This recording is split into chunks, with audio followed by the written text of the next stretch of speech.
Bienvenue sur DMG TV, les histoires mystiques. Tu es nouveau sur la page, n'oublie pas de t'abonner, de laisser un commentaire, de liker et de partager. Tu veux raconter une histoire? Il y a un numéro à l'écran sur le plus 237 655 81 90 17. Envoie ton histoire et on va jouer ici sur Facebook, YouTube et TikTok. On poste 10 histoires tous les jours sur YouTube à 12h00. La chaîne YouTube c'est DMG TV. Et oui, on a aussi une deuxième chaîne YouTube au nom de DMG TV, Histoire mystique exclusive, où on poste tous les 15 heures des histoires exclusives. Installez-vous, on va commencer rapidement avec la première histoire. Bonjour DMG, bonjour tout le monde. DMG, j'ai une histoire pas très longue à vous raconter. En fait, c'est l'histoire d'un monsieur décédé dans un village. Et le monsieur est parti dans une grande ville de la Côte d'Ivoire. Et là-bas, il a rencontré une dame. Il s'est mis en couple avec cette dame. Et chaque fois, la dame lui disait: je connais personne de ta famille, quand est-ce que tu vas me présenter quelqu'un de ta famille? Et le monsieur disait: un jour viendra où je vais te présenter à quelqu'un de ma famille. Et elle dit: écoute, tu dis rien, tu fais rien. Des années passent, tu dis rien, tu fais rien. Et j'espère que tu n'es pas un revenant. Il dit: non. De toute façon, un jour viendra où tu vas connaître, où je vais t'amener dans mon village, où je vais te présenter à quelqu'un de ma famille. Et la dame mettait la pression chaque fois à son mari. Ils ont eu des enfants. Et un jour, elle lui a dit: bon, écoute, tu prends le cas, tu vas dans tel village et arriver dans tel, je ne vais pas citer le nom du village. Arrivé là, tu demandes le nom de telle famille, tel monsieur, ils vont te conduire. La dame a dit ok. La dame est partie dans le village. Et quand elle est arrivée, elle a demandé aux gens. Il avait déjà tout indiqué, hein, où prendre le cas, comment aller. Il avait déjà tout planifié en disant qu'il avait d'autres choses à faire, que lui ne peut pas l'accompagner, que c'est à son retour la prochaine fois qu'ils vont y aller. Donc du coup, la dame, elle est partie, elle est arrivée, elle a demandé. Et on a conduit la dame dans la cour du monsieur. Quand elle est arrivée, elle a salué tout et tout. Et on lui a demandé des nouvelles. Et elle a donné les nouvelles. Et après, elle a dit: tiens, je suis la femme d'un tel. Et depuis, on a des enfants. À chaque fois, je lui demande parce que je connais personne. Je connais pas sa famille, j'en ai des enfants et puis je connais pas quelqu'un de sa famille. Et là, il a décidé de me faire venir là et que à ce moment, il est un peu occupé, que ça sera la prochaine fois que nous deux on allait se présenter ici. Et du coup, là, le chef de la famille dit à la femme: écoute, lui, c'est notre enfant. Il est parti il y a très longtemps, ça fait 7 ans. Mais avant d'aller, on a eu un grave problème ici. Et que il est dit quand tu vas rentrer, dis à notre fils que le problème a été réglé et qu'il peut rentrer à la maison. Que tout ce qui s'est passé, on a tout laissé tomber et tout est fini. Il peut rentrer. Donc, la dame a dormi et puis le lendemain, elle est partie. Maintenant, bon, la suite, on ne sait pas. Maintenant, il ne sait pas si je raconte bien l'histoire, mais en tout cas, la dame, elle n'a pas su que son mari est décédé. Et le monsieur non plus, il n'est pas revenu dans le village. Donc, c'est ça l'histoire et j'espère que je l'ai bien raconté. Je l'ai bien raconté. Donc, voilà. Au revoir. Merci beaucoup pour l'histoire et là on passe à la deuxième histoire. Salut DMG, c'est Sagesse de Paul. Je tiens à vous raconter une histoire mystique que j'ai intitulée Confession d'une sorcière. Cette histoire se déroule dans la région de la Damawa au Cameroun. C'est l'histoire d'une femme comme quoi on avait jeté un mauvais sort venant de son village, où elle devait se mettre en couple avec les hommes, mais sans jamais se marier. C'est alors qu'au fil du temps, cette femme-là a eu 6 enfants issus des différentes relations qu'elle avait avec les hommes, sans jamais toutefois se marier. Un jour, elle a d'abord décidé, premièrement, d'arrêter de donner naissance dans le cas où l'homme avec qui elle devait le prochain homme avec qui elle devait se mettre en couple ne lui parlait pas de mariage.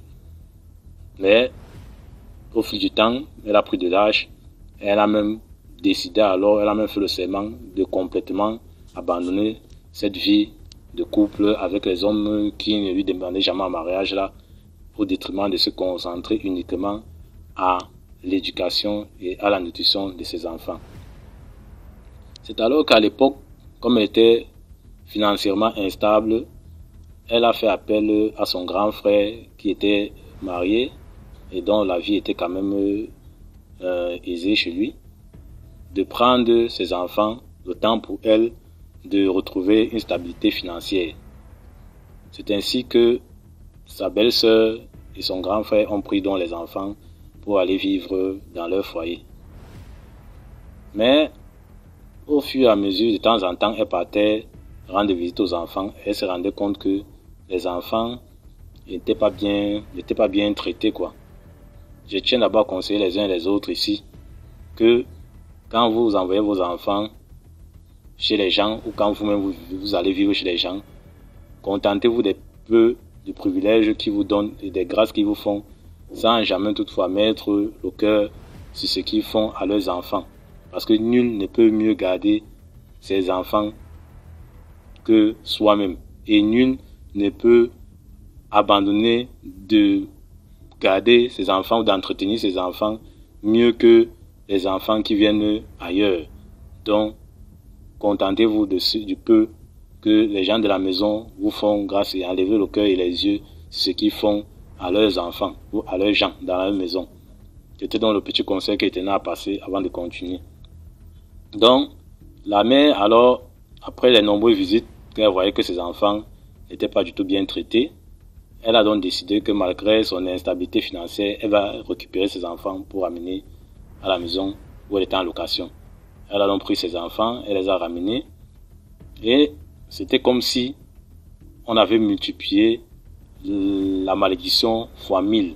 Donc ça veut dire qu'elle est quittée du point 1 au point misérable, de telle sorte qu'elle n'arrivait plus à nourrir ses enfants, elle n'arrivait plus à les envoyer à l'école, puis encore elle n'arrivait plus à gérer le problème de santé, jusqu'à ce que les plus grands ont dû abandonner l'école pour commencer à se chercher des petits boulots, des trucs à faire, afin de subvenir aux besoins de leur maman qui souffrait énormément à cette époque-là. Et les enfants qui sont revenus de chez sa belle-sœur étaient devenus autre chose, puisque quand ils partaient, ils avaient quand même ils étaient intelligents à l'école. Donc quand on parvenait à les mettre à l'école, on s'était rendu compte que les enfants, c'était comme si on avait mangé leur cerveau, d'où ils venaient là. Et de telle sorte que quand tu demandes à un enfant, peut-être 1 plus 1 est égal à combien, il peut te répondre 1. Tu peux dire qu'il est en train de blaguer, et pourtant il est sérieux, donc ça n'allait plus. Ils étaient instables mentalement, donc ça n'allait plus. Et ce qui s'était passé, c'est que dans le foyer où leur mère les avait envoyés, il y avait la mère de sa belle-sœur en question, donc sa belle-mère, qui venait là de temps en temps prendre les enfants pour les amener au champ, aller faire des travaux champêtres et autres choses, et au détriment des enfants de la maison même ils étaient là comme des petits princes. Eux, ils avaient là trouvé la main d'œuvre, eux, ils ne travaillaient même presque plus dans leur propre maison. C'est alors qu'au fil du temps, cette maman-là, elle a commencé à beaucoup prier avec ses enfants. Beaucoup prier comme quoi elle demandait à Dieu que si c'est la vie de misère que Dieu a prévue pour eux sur la terre, que sa volonté soit faite. Mais si c'est que c'est la main de quelqu'un qui est en train de les nuire comme ça, que Dieu fasse le retour à l'envoyeur pour qu'elle retrouve les privilèges que Dieu avait réservés pour eux dans la vie sur cette terre.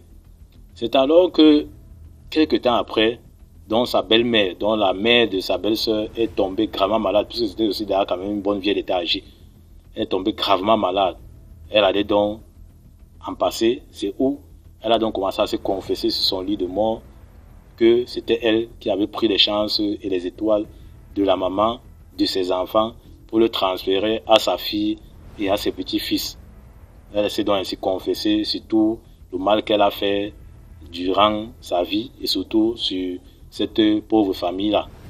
Et dès qu'elle a fini la confession, elle a demandé les excuses qu'on lui pardonne et elle s'en est allée. Bon, la famille reste la famille. Les gens, les uns et les autres, étaient tellement choqués. Mais cette famille est vraiment à féliciter parce qu'ils ne se sont pas séparés, il n'y a pas eu de conflit. Ils ont continué à mener leur vie tranquillement puisque ce n'est ni l'un ni l'autre qui avait demandé à la vieille femme en question de faire ce qu'elle a fait avant de mourir, vu qu'on a compris qu'elle était une grande sorcière. La maman et ses enfants, la femme et ses enfants ont continué à prier, ont continué vraiment à prier pour que les privilèges les soient rendus. Comme ils avaient déjà compris, ils avaient appris que ce n'était pas, donc c'était la main de quelqu'un qui les était tenté de les nuire mystiquement et non la volonté de Dieu. Ils ont donc demandé à Dieu dans les prières que Dieu puisse les rendre ce qu'il avait prévu pour eux sur cette terre. C'est comme ça que, au fil du temps, ces enfants sont devenus des grandes personnalités dans ce Cameroun et ils ont même construit une maison. Et voilà, donc j'exhorte donc les uns et les autres à prier Dieu, à toujours prier, où que vous trouvez, quoi que vous fassiez, comme je dis toujours tantôt. Et quand vous envoyez vos enfants quelque part, je reviens encore sur ça, ou vous allez vivre quelque part, contentez-vous des privilèges que l'on vous fait. N'essayez pas d'ouvrir les yeux ou de mettre le cœur sur les privilèges que les gens de la maison se font entre eux. C'était donc l'histoire que je tenais à partager avec la grande famille DMG aujourd'hui. C'était Sagesse de Paul au Cameroun depuis la ville de Kribi. À vous de liker, de commenter et de partager. Surtout de vous abonner à la chaîne DMG TV parce qu'avec DMG TV, l'esprit de l'être humain reste en éveil pour les deux mondes parallèles, c'est-à-dire le monde visible et invisible. Je vous remercie de m'avoir écouté et à plus pour une nouvelle histoire. Merci beaucoup pour l'histoire. Maintenant, on passe à la troisième histoire. Bonjour DMG, bonjour la grande famille de DMG. Comme promis, je viens vous raconter mon histoire. Je suis une jeune Gabonaise. Je vis dans une ville du Gabon, je vais taire le nom. Quand j'avais l'âge de 16 ans, déjà je vivais avec mon grand frère et ses autres frères et sœurs. En fait, quand je dis ses autres frères et sœurs, c'est que mon grand frère et moi, nous sommes juste de même mère et il avait d'autres frères de même père. Donc, je vivais avec mon grand frère et il est arrivé à une année où j'avais l'âge de 16 ans.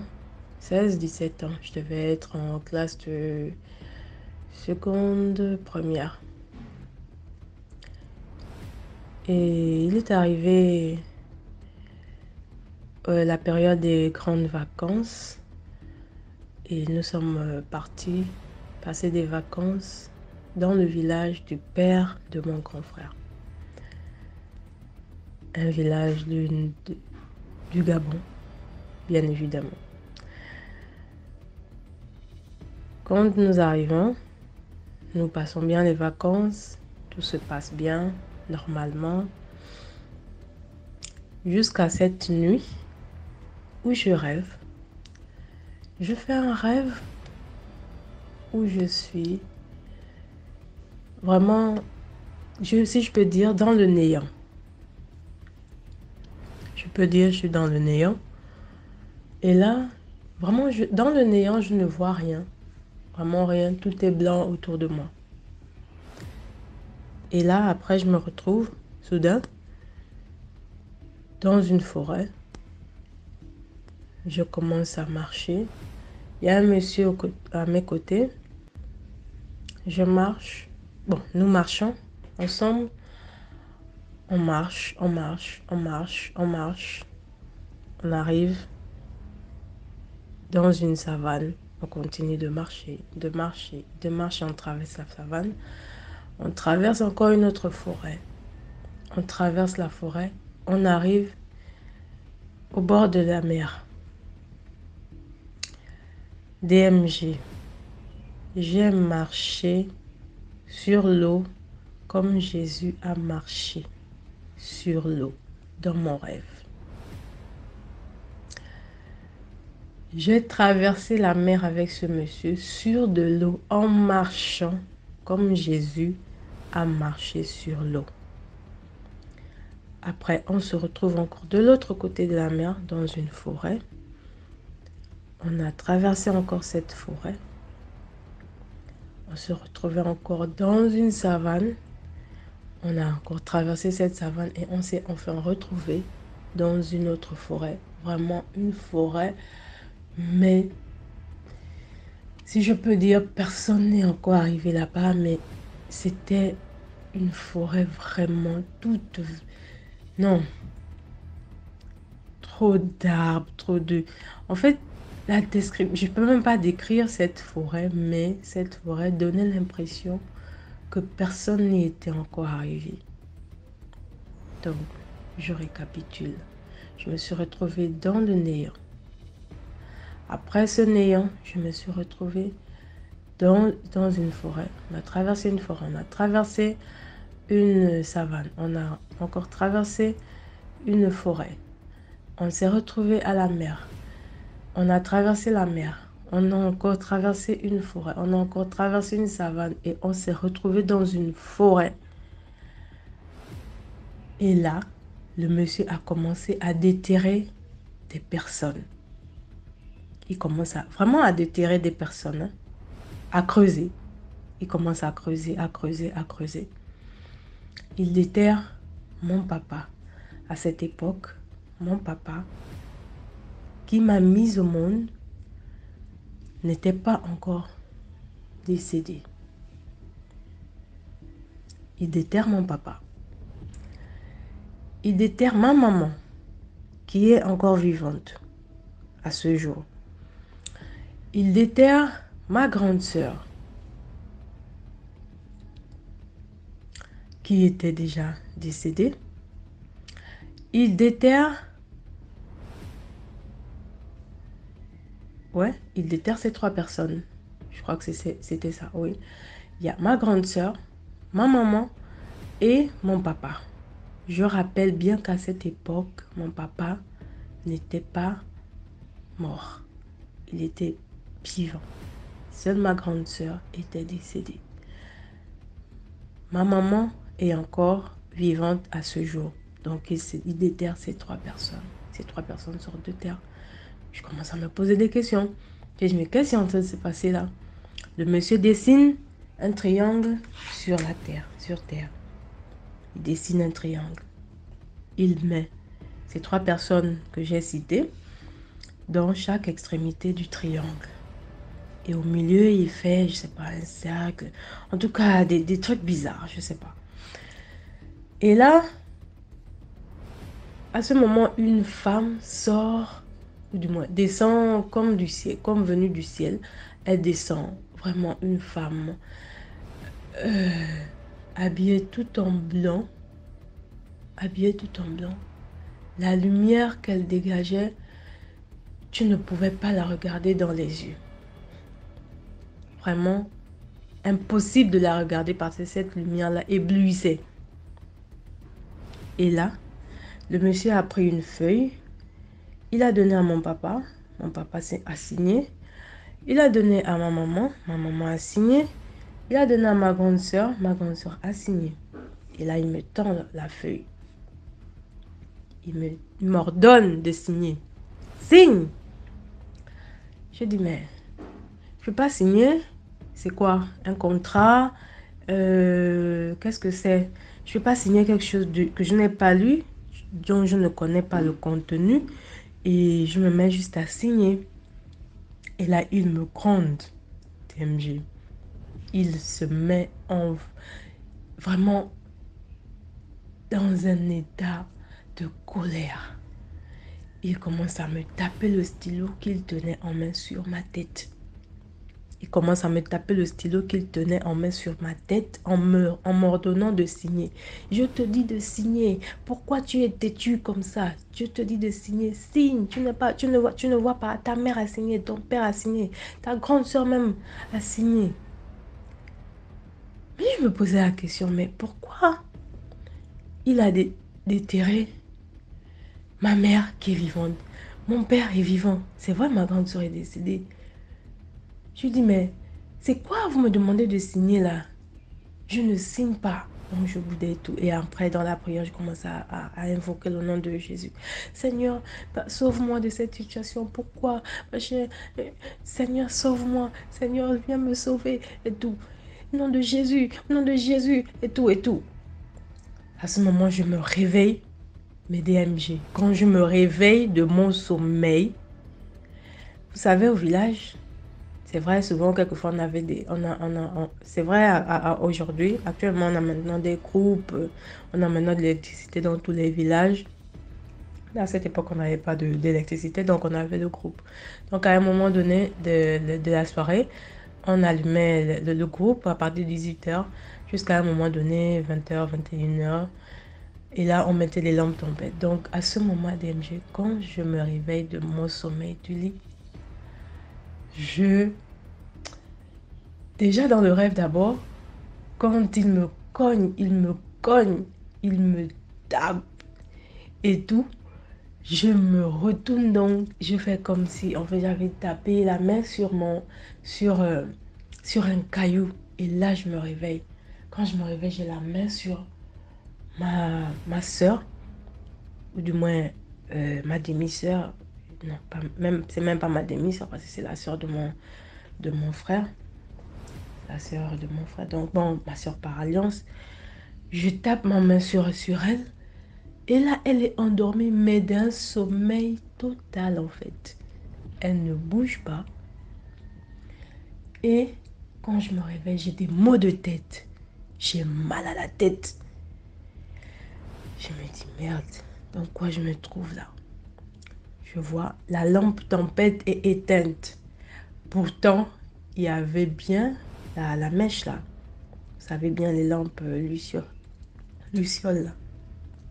La mèche est bien là. Il y avait encore du pétrole. Donc, je me suis levée du lit. Je bousculais la lampe. Il y avait encore du pétrole. Je me suis mise à chercher la boîte d'allumettes de rallumer la lampe. Mais j'avais mal à la tête. C'était comme réel. C'était vraiment comme réel. Et là, les maux de tête, ça cognait vraiment comme quand il me cognait le stylo dans le rêve ou sur la tête. Et là, je me suis dit, ouais, là, on a voulu m'amener. Mais là, on a voulu m'amener dans un truc que je ne maîtrise pas. Et là, le lendemain matin, je ne voulais plus rester là-bas. Vraiment, je ne voulais plus rester là-bas. J'ai appelé ma mère et je suis partie chez ma mère. La morale de l'histoire, c'est en fait, ce que je voudrais dire, c'est de beaucoup prier, ne jamais prier sans dormir.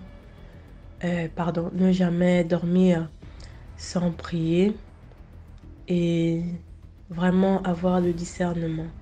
Le discernement même c'est en priant même avant de dormir, avant toute chose, quand on aura la vie sauve. Parce que imaginez-vous si je ne connaissais pas, à cette époque, si je ne connaissais pas Jésus, là, je n'aurais jamais eu ce discernement dans ce rêve, je ne me serais jamais posé ces questions-là. Pourquoi si, pourquoi ça? Et aussi, quand vous allez chez les gens, vraiment, il faut vraiment ne pas donner complètement le corps. Vraiment ne pas donner complètement le corps. Parce que là, je suis sûre que c'était un appel à la sorcellerie, un appel aux choses occultes, vraiment, auxquelles j'avais échappé. Et je remercie vraiment mon Dieu. Jusqu'à aujourd'hui, je ne connais pas ces pratiques-là. Et là, je crois que j'avais vraiment échappé grâce à la prière, grâce à mon discernement. Voilà mon histoire. Je vous suis depuis un peu plus de 3 à 4 mois. Je trouve des histoires toutes intéressantes et merci pour le travail que vous faites. Vraiment merci parce que ça permet d'édifier, ça permet de réveiller les consciences, ça permet de rendre responsables dans nos actes. Merci, merci et bonne journée à vous. Merci beaucoup pour l'histoire. Là, on passe à la 4e histoire. Commentez, likez, partagez, s'il vous plaît. Bon, ça c'était ma première histoire. Comme la plateforme est une plateforme des histoires qui peuvent peut-être servir de leçon à quelqu'un, je vais raconter une seconde histoire. Peut-être ça va encore servir de leçon, je crois. Bon, il y avait un jour, j'étais rentrée au village. Maintenant, je rentre au village, il y a ma tante non loin de là qui m'invite chez elle, peut-être à 500 de l'endroit où j'étais. Je suis partie au petit village, là j'étais avec mes cousins, mes cousines. Il y avait l'une de mes cousines, parce que dans cette ville-là, il y a l'aéroport à côté. Il y avait l'une de mes cousines là qui travaillait à l'aéroport, avec qui on s'entendait beaucoup, personne n'avait le même bien décidé. Donc, elle était autonome. Donc, moi, je faisais encore rien dans la vie, donc je me cherchais. Ce temps-là, elle était autonome. Donc, ce qui fait que je perdais mon temps comme ça, en attendant de trouver quelque chose à faire et tout ça. Donc, elle avait les gars. Elle avait les gars et tout ça, différents gars.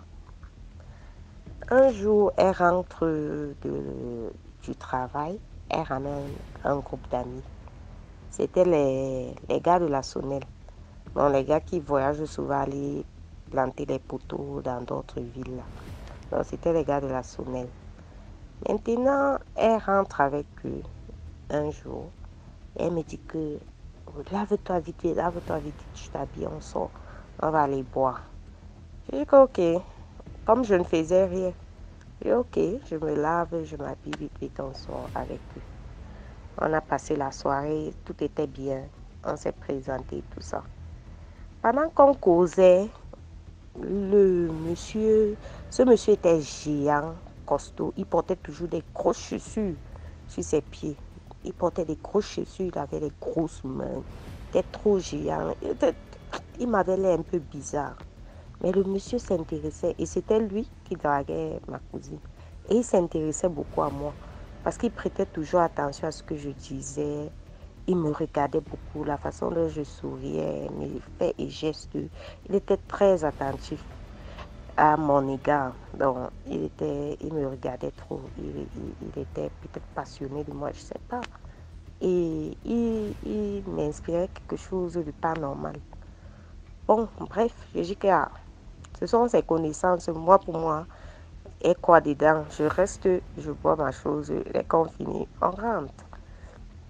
C'est là alors que il me disait toujours, et quand on blaguait dans les discussions, il me disait toujours que vraiment, tu es très belle et ta beauté n'est pas seulement extérieure, mais tu as une beauté intérieure. Tu as un petit truc là en toi, tu as un petit truc là en toi, toi-même tu ne connais pas. Je dis que j'ai un truc là en moi, il y a quoi? J'ai quoi en moi? Je dis que là, si tu ne peux pas voir ça parce que tu n'as pas les yeux pour voir. Quand il me dit ça, il dit dans mon cœur que, n'est-ce pas que j'ai dit tout à l'heure dans mes pensées que le gars, s'il n'est pas simple, que moi, je ne peux pas voir que j'ai quelque chose à moi, comment? Il était toujours en train de dire ça, en train de dire ça. On a passé la soirée, on est rentré très bien, sans aucun souci. Alors, il demandait donc mon numéro à ma soeur. Le lendemain, ma soeur rentre. Il me dit que, mais mon ami a demandé ton numéro, mais moi, je ne lui ai pas donné. On ne donne pas le numéro des gens comme ça. Qu'est-ce qui se passe entre toi et lui? Moi et lui, n'est-ce pas qu'on a passé la soirée là? Est-ce que quelque chose s'est passé entre nous? Il dit que, peut-être c'est comme s'il est trop intéressé par toi. Et s'il est trop intéressé par toi, moi, c'est un gars même des buvets, tu es intéressé. N'est-ce pas que tu acceptes et tu manges son argent? Et dit que, est-ce qu'on mange l'argent des gens comme ça? Depuis que tu m'as vu ici, tu m'as vu avec quelqu'un. Pardon, moi, je ne veux pas les situations bizarres. Je suis bien comme je suis et les parents encore prennent bien soin de moi en attendant que je trouve quelque chose. Moi, j'ai pas besoin, même pas d'abord le moment pour moi. Il faut d'abord que je sois autonome avant de dire que je vais chercher une amitié solide ou quoi. Tu sais ce que moi je me méfie beaucoup des gens. Elle me dit que ok. Ok, ça c'est votre problème, c'est entre nous parce qu'il n'y a rien entre nous. Elle dit ok. Quand elle m'a dit ça, j'étais d'abord un genre. Et quand il partait toujours, parce que ma tante dans cette ville-là, elle avait un petit restaurant.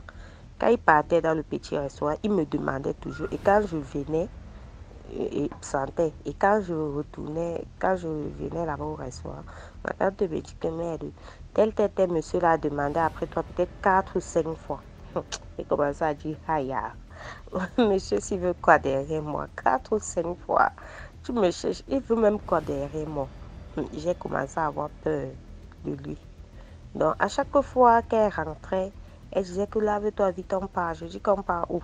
On part retrouver les gars de l'autre jour, là, on va aller boire, on va aller manger. Je lui ai dit que non, moi je ne pars pas.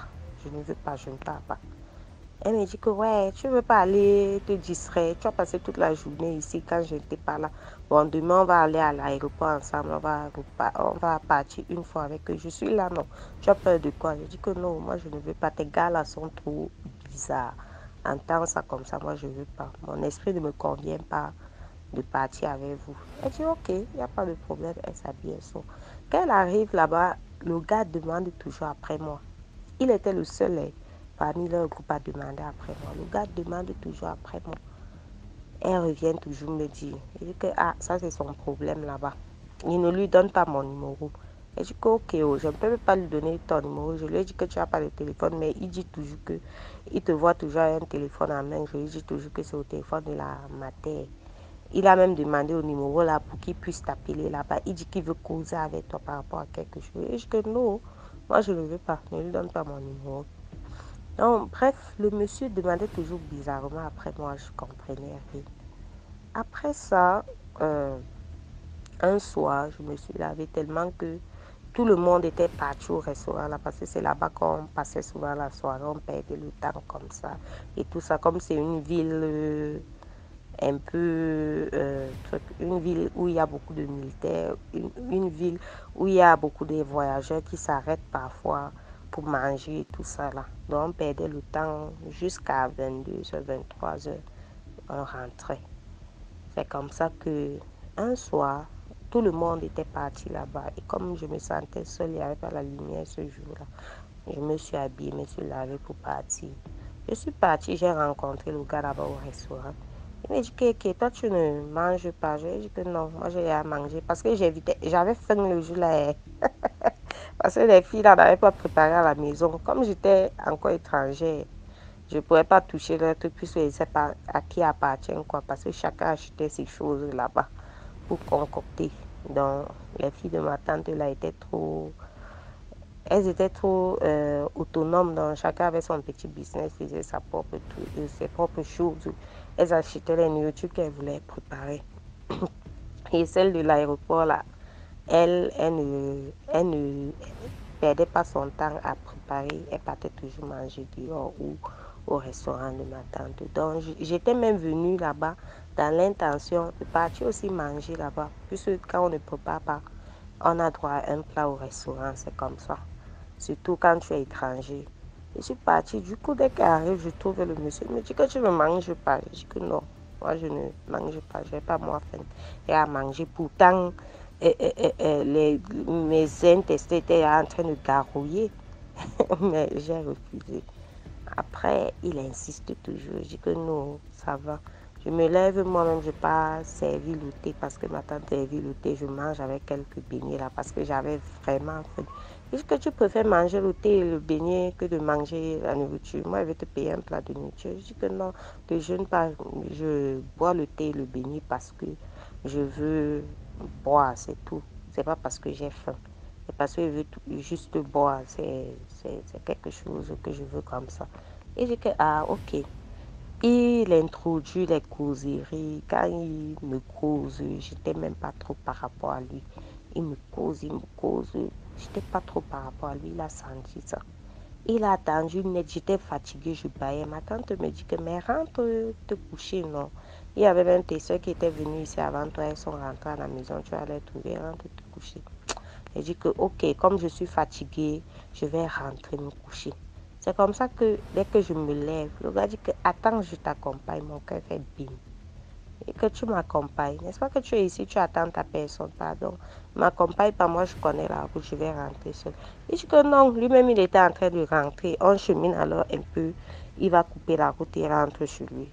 Ah, j'avais peur, mais je ne voulais pas un peu le refouler brutalement comme ça et puis devant la tante pour qu'elle puisse penser peut-être qu'il y a quelque chose.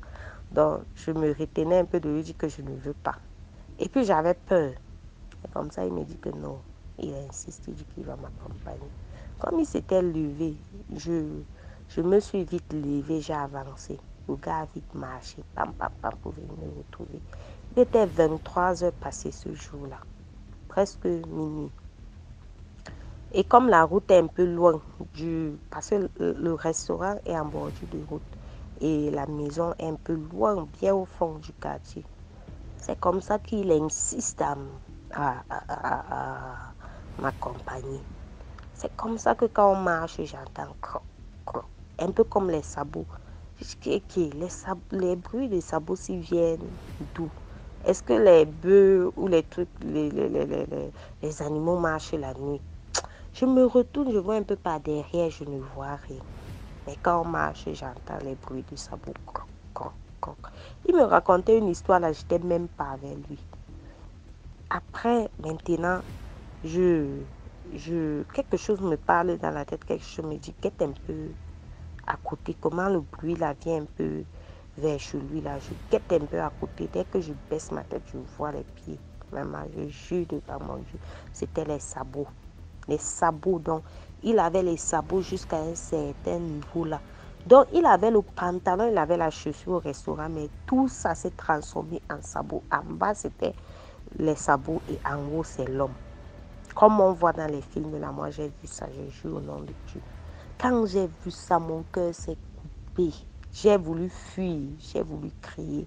Mais je me rappelle quand on nous racontait les histoires au village, on nous dit que quand tu vois quelque chose comme ça, ne crie pas, ne fuis pas, parce que si tu cries, tu fuis. Soit il va te tuer, soit tu vas devenir fou. Donc j'avais vraiment peur jusqu'à je tremble et je tremblais. J'avais les tremblotes, mais je faisais semblant de ne pas avoir peur. C'est là qu'il commence à me dire qu'il y a quoi. Je ne voulais même plus regarder encore par tête, tellement j'avais peur. Il me dit qu'il y a quoi. Je dis que non, il n'y a rien. Il me dit que c'est comme si tu as peur. Hein. Tu as peur de quoi? Donc il parlait déjà bizarrement, genre la peur montait, maman, et il n'y avait personne en route. Il n'y avait personne en route. Je dis que non, moi je n'ai pas peur. Je l'évitais, j'évitais même de le regarder. Il me dit regarde-moi, regarde-moi. Je dis que non. Chez nous, on dit qu'on ne doit pas regarder les grandes personnes dans les yeux. Non, je ne peux pas te regarder. C'est un signe de respect chez nous. Il me dit que, ok. Mais c'est comme si tu as peur de moi. Moi, je te racontais l'histoire là. Tu as bien écouté mon histoire. Je dis que tu racontais même quoi. Je suis un peu perdue dans mes pensées là. Comme j'avais déposé mes dossiers quelque part. Jusque là, je suis en train de tourner comme ça. À la maison, ça ne me plaît pas. Il dit que mais je peux te trouver le travail si tu veux. Mais sauf si tu n'as pas peur de moi. Si tu as peur de moi, ça ne peut pas marcher. Il dit que quel travail? Il dit que si tu acceptes d'abord, dès que tu acceptes, tu vas voir le travail qu'il va te donner. J'ai commencé à avoir peur, franchement peur que je pouvais seulement pisser sur moi. Si j'avais envie d'uriner, non. J'urinais là, je ne vous mens pas. J'avais peur. Même marcher là. Et il avait remarqué ça. Mais je faisais mine de ne pas avoir peur. Après, même quand je parlais, même, tu sentais les tremblements dans ma voix et tout ça. Après, il me dit que moi, je peux te trouver le travail et tout ça. Je lui ai dit que, ok, on verra. Demain, on va causer demain. Comme on est en train de marcher, on marche doucement. Marche un peu vite, j'ai vraiment sommeil. Je peux tomber comme ça et m'endormir. Il me dit que, ok, marchons alors vite. J'entends toujours les bruits de sabots. Il y avait souvent une maison là qui était fort éclairée en ce moment. Et la maison là est à côté d'une petite clinique. Donc, je lui ai demandé de passer. J'ai pris le risque de passer vers le raccourci. Parce que si on prenait la grande route encore devant, encore plus tarder. Et j'avais l'air trop peur. Je lui ai dit que passons un peu vers où il y a la lumière là. Il me dit que ok, passons là-bas. Mais pourquoi tu veux passer où il y a la lumière? Je lui ai dit que non, je veux seulement passer là-bas pour vite arriver. C'est le raccourci. Je lui ai dit que ok, allons-y. On part. Après un moment, on va arriver vers la lumière. Le gars attrape ma main comme ça. Il attrape ma main. Et comme il avait les grosses mains, il attrape ma main. Je dis, aïe, ma part est arrivée aujourd'hui. Oh, peut-être c'est mon jour. Après maintenant, quand il arrête ma main, il dit que pourquoi tu arrêtes ma main comme ça? Il dit que non, je veux te parler. Depuis là, tu me regardes pas dans les yeux. Je dis que ouais, laisse-moi d'abord. Même si tu veux que je te laisse-moi d'abord, non. Avançons parce que j'ai sommeil. Si tu veux me parler, parle-moi demain. Tu peux pas me parler maintenant. Laisse alors ma main. Ouais, tonton, laisse alors ma main. Il dit que toi, tu m'appelles ton tonton là. Depuis là, je suis ton oncle. Est-ce que je suis ton oncle? Tu vois qu'il ressemble à ton oncle. Je l'évitais du regard, franchement, le jour-là. Parce que j'avais peur de découvrir encore quelque chose de pas normal sur lui. Il n'y avait que sa main qui était posée sur ma main là, que je regardais, mais légèrement, je ne voulais même plus baisser mon visage à terre pour regarder ses pieds de sabot là. C'est comme ça que je lui dis, je prie, et je priais en même temps dans mon cœur, je priais dans mon cœur.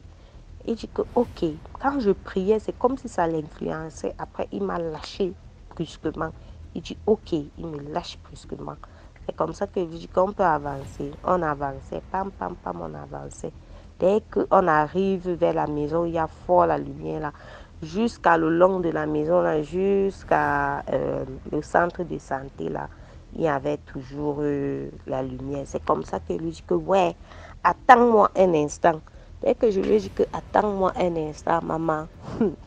Il dit que tu veux aller où? J'ai dit attends-moi, j'étais là devant. Quand il dit ça, il était là devant. J'ai même eu l'impression qu'il voulait me suivre à un moment. J'ai commencé à courir sans regarder derrière.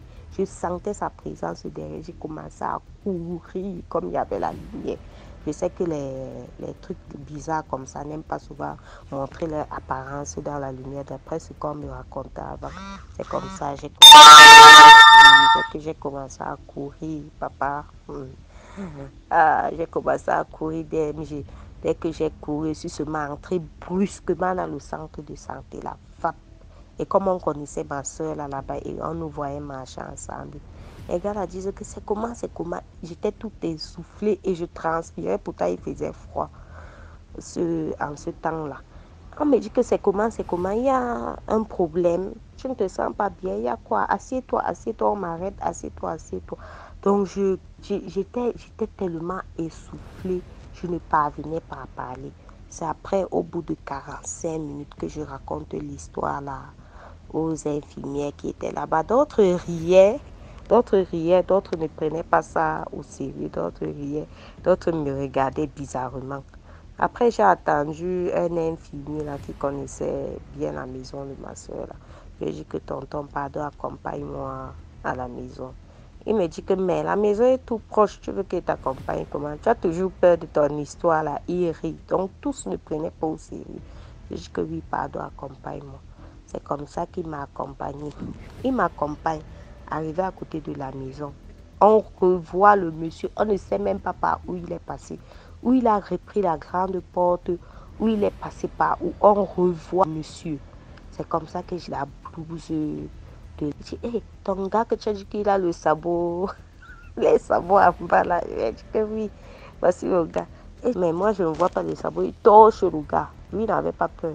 Et on dit très souvent, parce que avec le temps, moi-même, je suis devenue infirmière. Donc, il porte la blouse. La blouse le protège dans notre jargon de la santé. Pour ceux qui ont fait la santé confirmée. Donc, la blouse nous protège de beaucoup de choses. Parce qu'en milieu hospitalier, il y a tout le monde qui vient. Et il y a même parfois les esprits et tout ça. Donc, la blouse nous protège. Et heureusement que ce monsieur avait la blouse. Il a torché. Et le monsieur était là normal. Toujours avec ses grosses chaussures-là et les gros pieds bien géants. Il me dit quand même que, il me souffle en patois. Il me dit que, comme il parlait le patois là, il me souffle en patois. Il me dit que, le gars, s'il a vrai, il est bizarre quand même, mais il n'a pas quand même les sabots. Tu as dû peut-être halluciner et avoir peur. Je vais rester avec vous jusqu'à ce que les gens viennent. Je dis que je crois qu'il y a d'autres dans la chambre. On cogne alors la chambre, on était sur la cour, on cogne la chambre. C'est comme ça que d'autres de mes cousines sortent. Quand ils sont sortis, je leur ai dit que c'est bon, comme elles sont à la maison, tu peux rentrer. Le monsieur était là, sur la cour, il était là, il est resté jusqu'à ce que ma tante ramenait déjà certaines choses de son restaurant dans le pouce. Et c'est comme ça que j'ai suivi comment il a salué ma tante. Elles ont causé, tu fais quoi ici? Alors, si, il dit que ouais, j'ai ramené ta nièce. Ma tante dit, merci beaucoup. Pourtant, même, il ne m'avait même pas totalement ramené, mais il dit à ma tante, il dit tout simplement à tante que j'ai ramené ta nièce. Ma tante dit, ok, merci. C'est comme ça que ma tante, en entrant, ramasse les choux, son classe. On a dormi ce jour-là. Le lendemain matin, papa, j'ai pris la poutre d'escampette pour rentrer chez nous. Avant de revenir encore là-bas dans le petit village de ma tante là, j'avais d'abord duré, question de bien digérer l'histoire. Mais je n'ai plus jamais revu ce monsieur. Et Dieu seul sait ce qu'il pouvait ou il voulait me faire ce jour-là. Donc, voilà l'histoire. Pour celles qui sont, peut-être ce jour-là aussi, si je mangeais son plat de nourriture, ou bien si je prenais ses présents, ou bien s'il prenait mon numéro, peut-être c'est pour faire quelque chose, comme me disait toujours qu'il y a quelque chose en toi que je vois. Parfois, ces mauvais gens-là, ils voient une lumière en toi, ou bien quelque chose en toi, puisque eux, ils ont deux yeux. Et quand ils voient ça, ils cherchent à t'atteindre de toutes les manières. Donc, j'attire l'attention de mes frères et de mes soeurs. Ne mangez pas l'argent de quelqu'un que vous ne connaissez pas. C'est même peut-être parce que je n'ai pas mangé son argent que Dieu m'a protégé. Imaginez si je me mettais en couple avec celui-là, ce qu'il pouvait me faire ou ce qu'il devait prendre à moi. Donc, c'était un peu ça pour ma petite histoire. Passez une bonne soirée. Merci. Merci beaucoup pour l'histoire. Maintenant, on passe à la cinquième histoire. Bonjour DMG, bonjour à tous. Moi, je suis béninois, je suis au Bénin. Mon histoire, ça s'est passé à Cotonou, puisque pour moi, je suis au Bénin et j'ai fait un peu dans tout le Bénin, du nord au sud là. Bon, ça fait partie un peu de mon travail. Voilà, un jour, j'étais à Cotonou, un peu dans mes petites balades nocturnes. Et je tombe sur l'histoire là. C'est quoi? C'est un vigile. Un vigile. Et puis, d'abord, l'histoire là, ça s'est passé en décembre passé. Hein. Quand je dis décembre passé, ça fait décembre 2022 là. Je tombe sur le vigile, tout le monde est là. Il dit quoi? Okay, ça se passe comment? Il dit, toi, tu es vigile. Tu es vigile, on te dit de surveiller porte, surveiller magasin, surveiller maison. Mais au beau milieu de la nuit, il laisse son boulot carrément, va donner au coup. C'est-à-dire, il laisse le boulot carrément et puis il va se chercher avec les filles de joie. Voilà. Et puis un jour, il est parti comme ça, comme d'habitude, il s'en va. Il laisse son poste, il s'en va. Donc, un jour, il est parti comme ça. Et il dit à ses confrères, il vient, il va acheter quelque chose là. À 1 heure et demie, 2 heures, le gars vient pas. Il dit, mais il est parti où même? Ça, on a commencé par le chercher. Les gars qui étaient avec lui là. Parce qu'il ne les avait pas informés qu'il est parti sans jaillir. Voilà. Donc, on a commencé par le chercher, on le trouve par terre. Il dit, mais que se passe-t-il? C'est comment? Ah, et le gars il parle, il dit, oh, que c'est la vieille là, que c'est la dame là, que voilà, d'habitude il vient ici, puis il s'enjaille et puis il se donne un peu la joie. Et voilà, aujourd'hui, il a juste donné un coup à la dame là, un coup de rein, je vous dis. Un coup de rein, c'est un moment sexuel, un petit moment sexuel. Et puis le gars ne peut plus se lever, je vous dis, DMG. Il ne peut plus se lever. C'est-à-dire, il explique que juste après avoir joui de son truc là, il est resté intact, paralysé. C'est comme si c'est comme si quelque chose est venu dans son dos, lui retirer toutes ses forces, lui prendre son esprit. Il ne peut plus bouger, ne peut plus bouger ses jambes, ne peut plus bouger ses bras. Il est là, intact. Il n'a que sa bouche pour parler, ses yeux pour voir. Il est là. Ça se passe même dans la rue, sur le trottoir, à Cotonou là. Je ne veux pas donner le nom du quartier puisque c'est un lieu très connu. Très connu.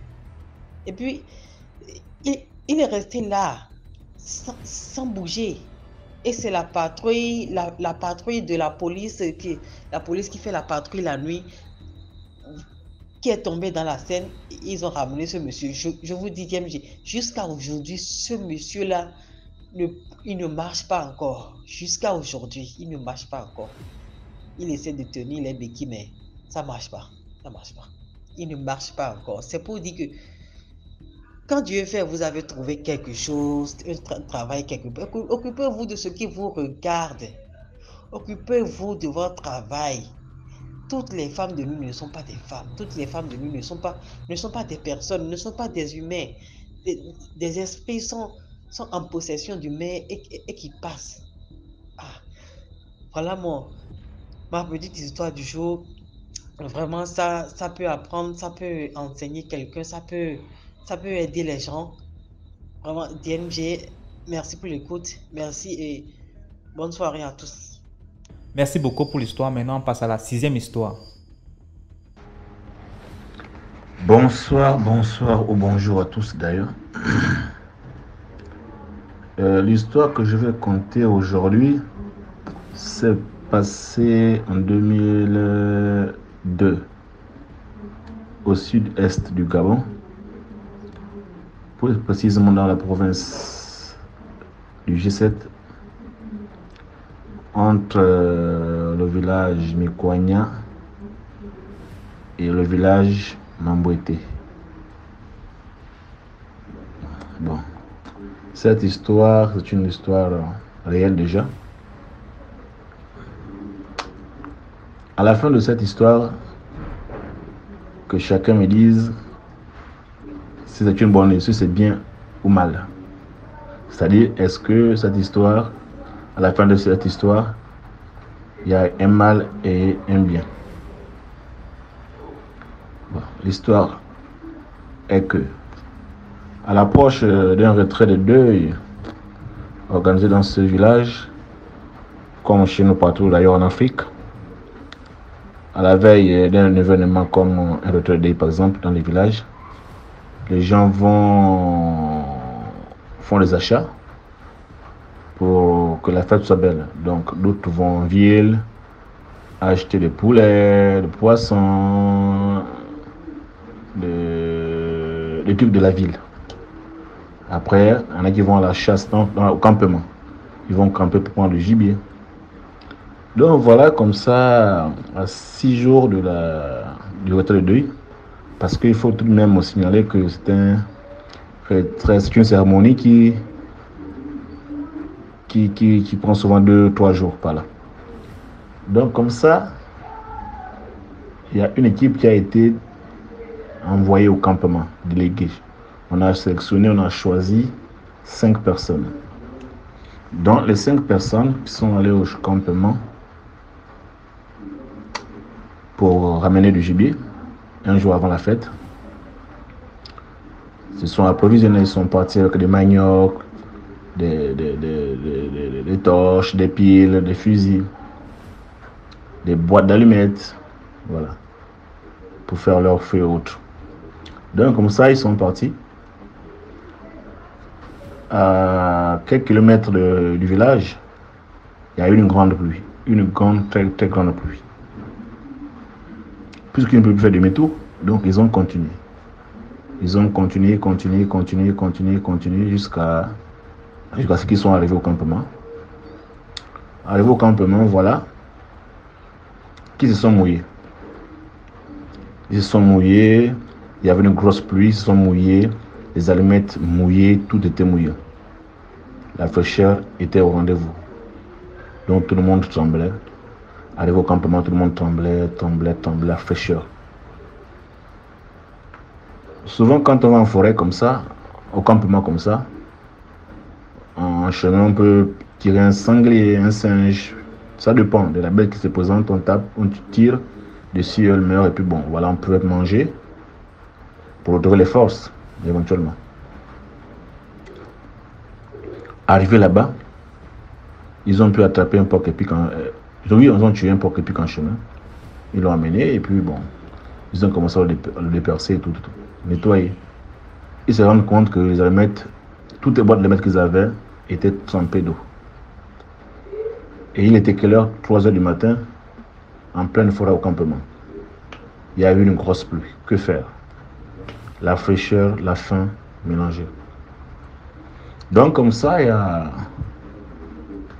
puisqu'ils étaient coincés, voilà, ils étaient coincés, il n'y avait plus d'issue, de solution.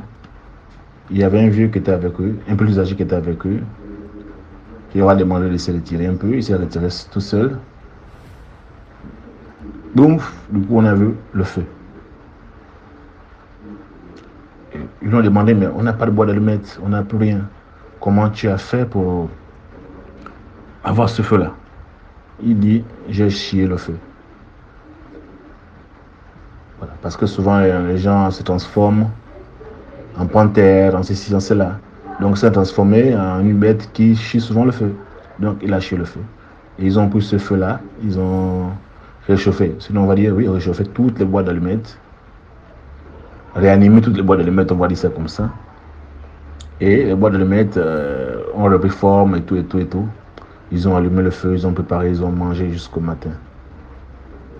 La journée, mais les autres posent la question de savoir encore, mais tu as fait comment? Il dit, vous avez voulu le feu, je vous ai donné le feu et rien de plus. Je ne vous dirai rien. À part vous dire que j'ai chié le feu, ça s'arrête là. Voilà, c'est la fin de mon histoire. Merci à tous les abonnés DMG TV. Donc, j'aimerais un peu savoir, comprendre, selon vous, est-ce que c'est bien? Est-ce que c'est mal? Puisque si c'est bien, il a quand même chié le feu, ce qui n'est pas bien en fait. Ce qui relève de la plus sorcellerie, si vous voulez.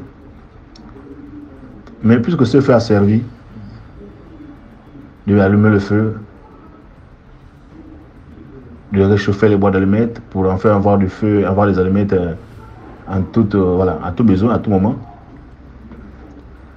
Et ce feu va servir à ce que, bon, tous les 5 jours qu'ils feront au campement, ils auront toujours le feu.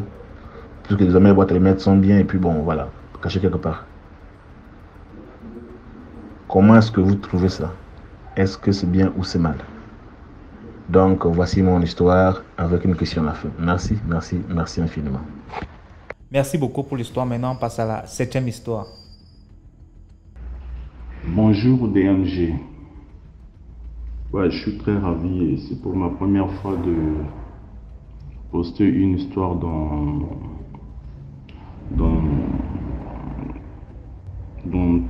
ton box des histoires mystiques. En fait, mon histoire n'est pas vraiment une histoire mystique, bon, une histoire liée au fait de l'escroquerie avec le mystique. Cette histoire se passe au Congo, à Brazzaville. Pour les personnes qui habitent au Congo, qui connaissent le quartier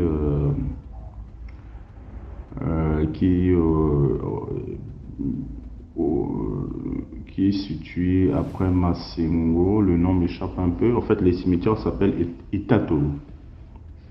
Donc les cimetières sont encore en activité. On enterre encore des gens là-bas et tout autour des cimetières, vu que c'est un quartier un peu dans les périphériques, et donc les gens ont occupé des parcelles, il y en a qui ont construit, donc c'est un quartier qui est né tout autour, aux alentours des cimetières. Et ce qui se passe, c'est qu'il y a des promoteurs qui sont venus à côté construire une banque à côté justement, qui était à 10 mètres à peu près des cimetières, vu que c'était un quartier déjà habité, il y avait du monde. Et donc c'était une banque coopérative. Et du coup, donc il y avait deux vigiles qui gardaient la banque la nuit. D'après la personne qui m'a raconté cette histoire, il y avait deux personnes qui gardaient cette banque la nuit. Ils étaient là, ils faisaient leur ronde. Et ce qui se passe, c'est qu'un soir, les deux vigiles qui gardaient la banque, ils étaient surpris. Ils voient deux personnes en train de s'amener entre 2h et 3h du matin. Ils s'approchaient vers eux. Ils étaient habillés en blanc. Genre, voilà, on va dire une soutane blanche avec le ruban sur la tête, avec des gants blanches. Et le visage même était... ça, de loin, ça paraissait pratiquement un peu du genre leur peau blanche ou encore, voilà, ce genre de choses. Et donc ces personnes s'approchaient avec une manière de marcher assez inhabituelle en fait. Donc, ils étaient penchés du genre de cadavres qui sont sortis en fait des tombeaux en fait. Et les deux vigiles stupéfaits, ils se sont regardés, ils regardaient les deux qui venaient, et il y a un qui dit à l'autre, ah, mon cher, là-bas en bas il fait trop chaud, là on profite pour prendre un peu de l'air. Et quand les deux, en fait, ils ont entendu ça, ils ont pris la fuite. Ils ont fui, laissé la banque, ils sont partis. En fait, en partant, quand ils sont partis demander de l'aide, en fait. Et les deux gars, en fait, c'était des bandits, des voleurs, mais maquillés en revenant. Donc les gars, ils sont partis, ils avaient tout ce qu'il fallait de matériaux, ils ont cassé la porte, rentré dans la banque, ils ont pris l'argent. Et les deux vigiles, quand ils sont partis chercher de l'aide, en revenant, avec du monde, ils ont raconté l'histoire aux gens, toqué, crié, ils sont venus avec du monde, ils sont venus voir, les portes de la banque étaient ouvertes, et on a dépouillé la banque et tout l'argent est parti. Donc voilà un peu la fin de l'histoire. L'histoire s'est terminée comme ça. En fait, voilà quoi. C'était une affaire d'escroquerie, mais maquillée justement en quelque chose de mystique. Voilà. Merci. C'est mon histoire et passez une bonne journée. Au revoir. Merci pour l'histoire. Maintenant, on passe à la 8e histoire. Salut DMG, et tiens à vous raconter l'histoire mystique et impact familial de vol. Cette histoire se déroule dans la région du Sud Cameroun, dans la ville de Samilima. C'est l'histoire d'une mère et son fils unique qui avaient fait un pacte où son fils allait voler pour faire prospérer les familles sans jamais se faire prendre par la police. De telle sorte que quand il va faire un coup de vol, dans le cas où il est surpris, s'il réussit à vous échapper et entrer dans son domicile, il disparaissait mystérieusement. De telle sorte que quand vous venez, vous fouillez tous les compartiments de la maison, même si vous avez encerclé la maison, de peur qu'il saute par les fenêtres, vous ne le retrouvez plus jamais. De même aussi, des fois, vous pouvez même mettre la main sur lui, on l'emmène même au commissariat, on le met même en cellule. Mais une fois que sa maman allait pour le rendre visite, donc pour lui rendre visite, en apportant son repas, donc à manger et à boire, Dès que celui-ci finissait de le prendre et buvait de l'eau qu'elle apportait, ce monsieur disparaissait toujours mystérieusement. De telle sorte que les policiers qui étaient chargés de le garder se demandaient comment à chaque fois ce monsieur, ce jeune homme-là faisait pour s'évader. Un jour, Dieu voulant, ce jeune homme est allé commettre un coup de vol. Il a de même été pris.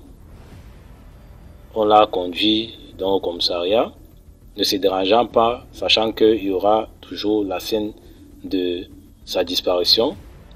Il est entré en cellule et quelques heures après, voilà sa maman qui s'amène avec le repas et l'eau à boire en question. Et dès qu'elle est entrée pour demander à voir son fils afin de lui donner sa nourriture, il y avait un chef de policier qui était nouvellement affecté et ma foi n'était pas du tout simple. Il a donc dit, il a révélé que le repas que la maman a apporté pour donner à son fils n'était pas du tout un repas normal, dont le repas n'était pas simple. Il fallait que les policiers qui se trouvaient là mettent la maman aux arrêts pour qu'elle le dise pourquoi elle apportait un repas compliqué à donner à son fils.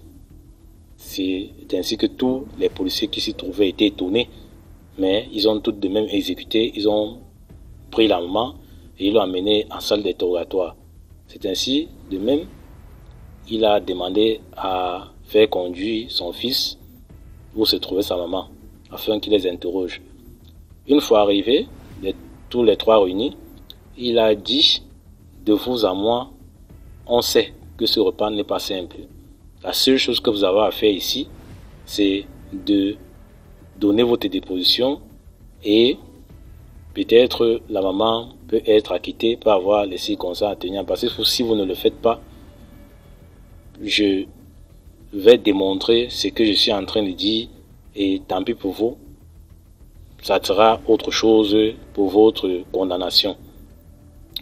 Alors que le fils a regardé sa maman, ils sont concertés et il dit que quand je regarde ce policier, il m'a l'air de quelqu'un qui a des visions et puis même le pacte qu'on a fait devait avoir une fin, ce n'était pas éternel, mais je vois que c'est donc arrivé à la fin aujourd'hui.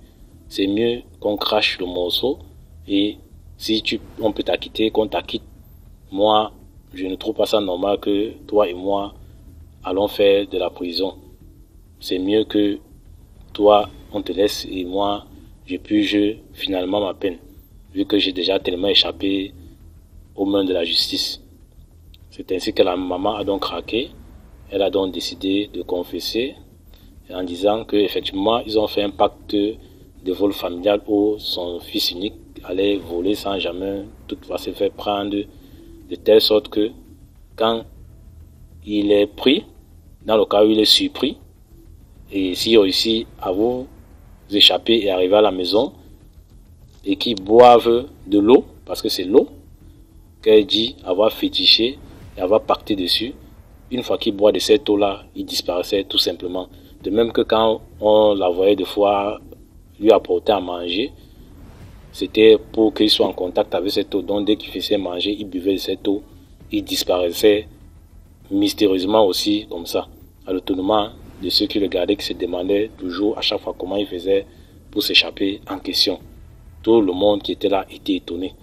Donc elle a donc fait comprendre que cette eau-là, c'était une eau pactée, ou c'était l'eau des cadavres, ou c'était quelle eau.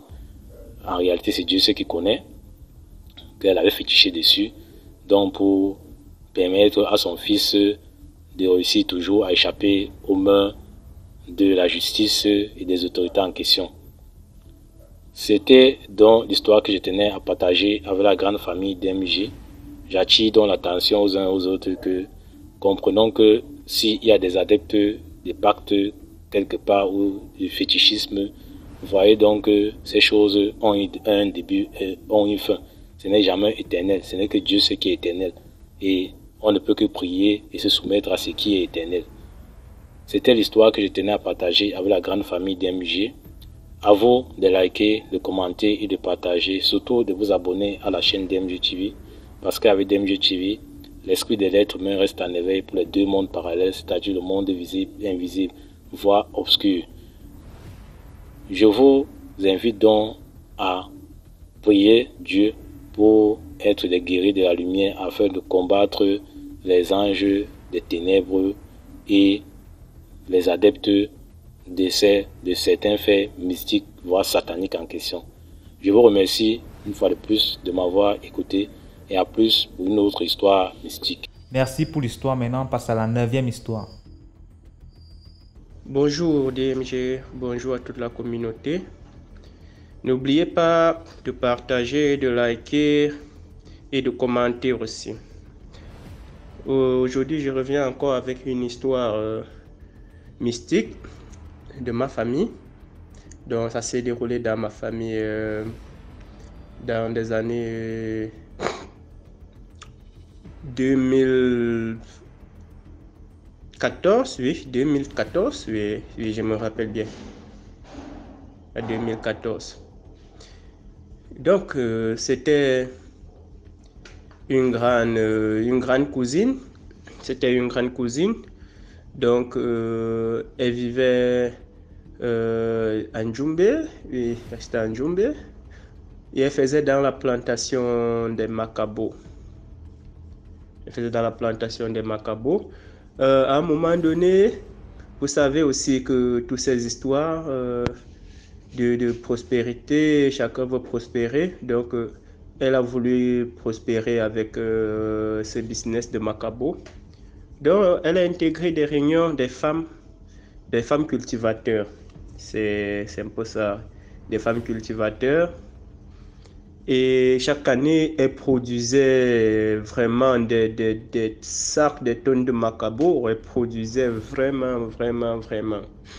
Donc, maintenant, à un moment donné, la réunion, il siégeait toujours, elle évoluait bien, elle siégeait, et quand la réunion a rodé jusqu'à son tour, on lui dit, bon, ok, c'est maintenant ton tour de recevoir la réunion, et c'est ton tour de recevoir la réunion, donc tu dois donner quelque chose en sacrifice, comme nous le savions tous.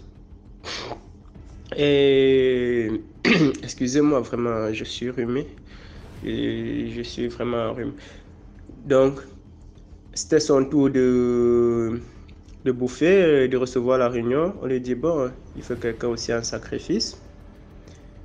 Comme pas malheureusement, il écrit le nom du frère, ça ne passe pas. Il écrit le nom de la sœur, ça ne passe pas. Il écrit le nom de la mère, ça ne passe pas. Tout le monde était bloqué déjà, comme nos traditions.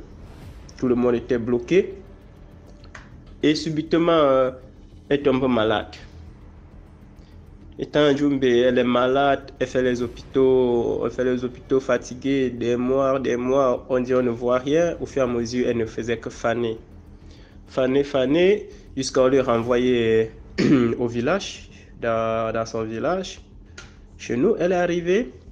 Elle était là, on se battait par-ci par-là, ça ne changeait pas. Pour qu'elle aille même aux toilettes, il faut que 2 personnes la tiennent pour pouvoir marcher, pour qu'elle puisse un peu marcher, pour aller se mettre à l'aise, ou bien pour aller qu'on puisse le laver. Voilà, subitement, un jour, celle qui ne marchait jamais, qui ne se levait pas du lit, c'était difficile. Il y avait toujours, je me rappelle, cette petite chaise au chevet du lit. Elle s'est levée ce jour, elle a pris, il y avait 2 personnes, sa mère et une personne qui est venue leur rendre visite. Ils étaient assis dehors en train de frapper le commentaire. Subitement, elle se lève du lit, elle porte cette petite chaise, elle sort, elle marche. Elle vient s'asseoir à côté de ces 2 personnes, de sa maman et celle qui est venue leur rendre visite. Tout le monde était étonné de le regarder marcher. Après quelques minutes, elle se relève encore, reprend la chaise. Elle entre, elle se couche. C'est comme ça qu'elle décède. Quand elle décède, on organise le funérailles tout après avoir enterré. après avoir fini avec les funérailles, c'est où elle commence à menacer la famille. Chaque jour par-ci, chaque jour par-là, elle vient chaque fois dans les rêves menacer tout le monde. Je vais partir avec toi, il faut me suivre, monter, descendre, il faut me suivre. C'est comme ça qu'elle a pris le temps à menacer les gens. À ce qu'on a appelé encore, dans la tradition, les tradis patriciens. Les tradis patriciens, ils sont venus à la maison. Et là, on a encore déterré le corps de MG, je te dis. Fendre, elle était encore fraîche. Quand on a fendu le corps qui a fait c'était 2 mois exactement, 2 mois au sol, le corps était encore fraîche. On a fendu le corps, c'est où on a enlevé le cœur jaillissait encore de sang, bien même de sang.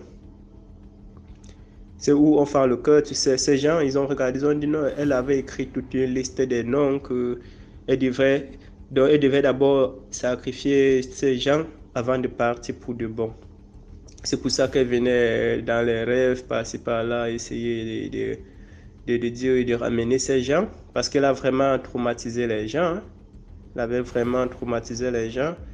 Et c'est quand on a fini de faire ces cérémonies que la famille a pu trouver la paix. Et cette histoire ne s'est plus répétée. Donc, elle n'a pas accepté le peu que Dieu lui donnait dans ses champs. Elle a voulu gagner plus, récolter plus. Et voilà où ça l'est ramené. C'est ce qui tue beaucoup d'entre nous, les jeunes. On n'aime pas accepter le peu que Dieu nous donne. Et on se met toujours à vouloir gagner plus, à envier les gens, parce que chaque fois ils demandent pourquoi tu récoltes, pourquoi tes récoltes sont aussi bonnes, pourquoi chaque année j'ai planté ma part à côté, ça n'a pas vraiment produit comme pour toi. Monter, descendre, c'est comme ça qu'on essaye de fouiller et pour finir on entre vraiment où il ne faut pas. C'est pareil avec le commerce. Quand tu as ton petit comptoir, tu regardes toujours le comptoir du voisin. Pourquoi chaque jour le comptoir du voisin est toujours chargé? Pourquoi il ne vend plus que moi? Par contre, je ne vois rien. Donc, et finalement, ça nous amène toujours dans ces troupes. Et n'oublions pas que nous tous, nous ne sommes pas faits pour intégrer les loges. Nous ne sommes pas faits pour intégrer les loges. Tout le monde n'est pas fait pour intégrer les loges. Quand tu n'es pas fait, une fois que tu vas essayer, tu dois mourir. Tu ne dois même pas peut-être durer 1 an ou bien 6 mois même, disons. Mais par contre, il y a des gens qui ils ont vraiment l'âme forte, ils sont faits pour ça, qu'ils font des années avant de mourir. Donc, tout ce que je peux dire à mes frères et sœurs, acceptons le peu, apprenons à accepter le peu que Dieu nous donne. Parce que c'est très très important. Plus qu'il te montre chaque jour qu'il est omniprésent, il vit en te donnant le pain, en te donnant, quand tu es malade, il puisse te guérir. Donc c'est déjà le nécessaire, c'est la plus grande des richesses que l'on peut avoir sur cette terre. Donc mes frères et sœurs, évitons d'avoir un gros cœur, le cœur d'envie. C'est ça qui nous détruit aussi plus. Bonne soirée à toutes et à la prochaine. Merci beaucoup pour l'histoire. Maintenant, on passe à la 10e histoire. Bonjour, bonsoir DMG, peu importe l'heure dont vous allez écouter ce voice. Et je vous m'adresse aussi aux abonnés de liker, de partager et de commenter au maximum. Bon, je suis Camerounais d'origine, plus précisément du côté de l'Ouest. Et j'écoute cette émission depuis quelques mois et je suis vraiment scotché. Force à ce que tu fais, DMG. Merci de cette grande initiative que tu as mis sur pied pour nous sensibiliser, pour sensibiliser la communauté et le monde entier sur les réalités de la vie. Oui, je vais vous raconter cette petite histoire. Donc, j'ai vécu au Cameroun avant de quitter mon pays d'origine. Plus précisément, mon histoire s'est déroulée en 2016. Cette année dont je peux dire j'ai vraiment vu quelque chose que je ne sais pas l'expliquer et que Dieu a été toujours à ma faveur. Oui, en 2016, parce que je vivais dans une ville où je faisais mes études à Tchank. Et en 2016, j'ai eu un petit travail du côté de Yaoundé. Et là, j'ai déménagé, arrivé une fois, et j'ai décidé de m'installer à Yaoundé. J'ai fini mon travail. Le mois où j'ai fini mon travail, directement, il y avait certains gens qui venaient d'aménager dans ce quartier. Ils avaient les petites maisons. Donc, je me suis directement mis en contact avec un jeune qui me dépassait autour de 2 ans. Bon. Donc, je vais prendre un exemple comme le nom de Paul. J'étais vraiment bien avec Paul. Tout marchait bien, 1 mois, 2 mois, on était ensemble. Quand j'ai fini mon travail, j'ai dit bon, que d'aller louer encore loin, je préfère louer dans ce nouveau quartier qui est en voie de développement. Bon, et là j'ai trouvé une petite chambre chez une maman. J'ai aménagé si vite que possible.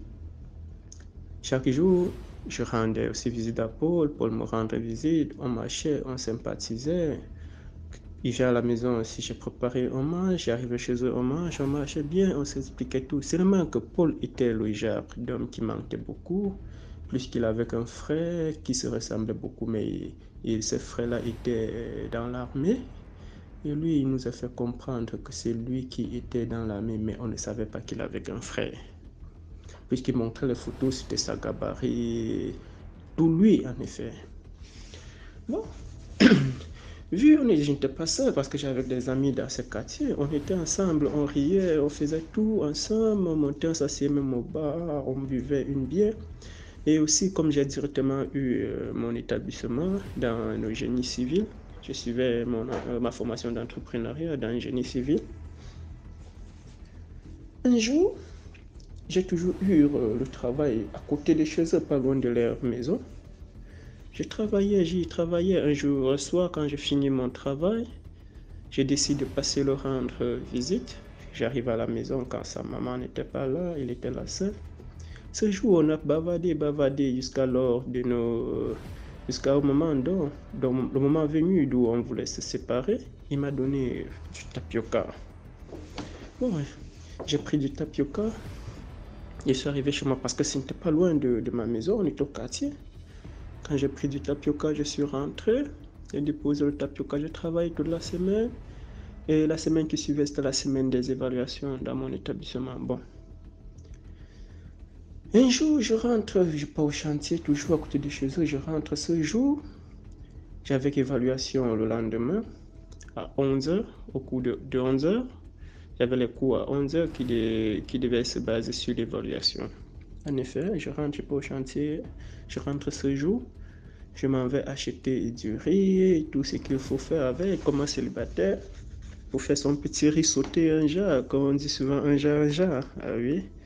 Et voilà, quand j'arrive à la maison, je programme, je dis bon, comme il y a du tapioca, il est 18h, avec du travail que j'ai effectué au chantier, je préfère boire ce tapioca et de laisser du riz à 3h. Quand je me réveille pour étudier, je pourrais apprêter du riz, je mets au feu, je sais quand même c'est comment. À 5h, parce que j'avais aussi un programme qui peut sortir à 5h, 6h, aller au petit chantier comme ce n'était pas loin. Je fais d'abord un petit tour jusqu'à 9h, jusqu'à 10h. 9h, 10h, je reviens, je m'apprête pour l'école. J'ai dit oui. Voilà, quand j'ai fini directement de boire le tapioca, là, quand j'ai fini de boire, j'étais sur les dernières cuillères de tapioca à mettre dans la bouche. Qui entre, c'est Paul. Il frappe à la porte et il me dit, oh frère, j'ai vraiment faim. J'ai dit, oh putain, regarde, ça c'est du tapioca dont tu m'avais offert, c'est ça que je viens de finir maintenant. C'était aux environs de 18h30 comme ça. Mais quand cela ne tient, j'ai pris 1 kilo du riz chez tel boutiquier, on connaît parce que je vais taire le nom, c'était un quartier à Yaoundé. Donc, je vais taire le nom du quartier, mais s'il y a les gens qui écoutent cette histoire, ils vont connaître parce que ça a vraiment fait bouger le quartier. Donc, j'ai taire le nom. J'ai dit, j'ai pris le riz chez telle femme, j'étais dans telle boutique. Avec tout ça, je me disais que bon, je vais me réveiller à 3 heures et le faire cuire. Mais si tu as faim, car cela ne tienne, je vais le faire cuire pour que tu puisses aussi manger. Il ne faut pas dormir affamé. Et il me dit, non, ma maman est partie, elle n'est pas là maintenant parce que sa maman était... je vais le dire parce que bon, je ne sais plus où ils sont aujourd'hui. Sa maman était, comment on dit, gérante de 3 stations-service. Donc je préfère, moi je ne pas le nom MRS parce que MRS est plein, il y a plein de fans. MRS Cameroun. Ça voilà.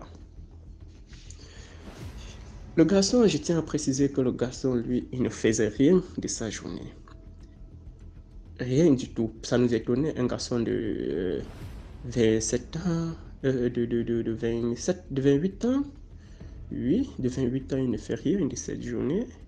Rien du tout.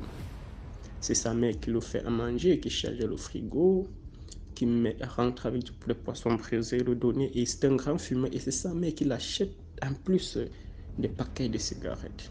Bon. Comme nous aussi, nous les enfants des pauvres, on dit, on ne sait vraiment pas d'où on vient, mais on se bat dur pour atteindre le niveau. Parce que moi, sans mentir, je me tape pas la poitrine. Je suis un garçon battant, que ce soit Yaoundé. Je fais précisément dans la restauration, dans la gastronomie. Hormis de la gastronomie, je le fais aussi les chantiers. Je fais vraiment dans les chantiers. Tout ce que je touche, en effet, je le fais et bien. Ça, c'est ce qui fait ma force. Oui, voilà, c'était juste une parenthèse, on revient à l'histoire. Voilà, quand il m'a dit il a faim, directement je me suis mis à faire le riz, après tout, j'ai cuisiné le riz. Et voilà, quand j'ai fini de cuisiner le riz, il me dit, je n'avais pas une louche parce que je venais d'aménager, j'avais des petites cuillerettes. Quand je prends l'assiette pour le servir, je puise 1, 2, 3, 4, 5 cuillerettes. Il me dit non, ça va comme ça. Je dis, mais ce n'est que 5 petites cuillerettes. Il me dit non, ça va me rassasier, ça suffit. J'ai dit, ok.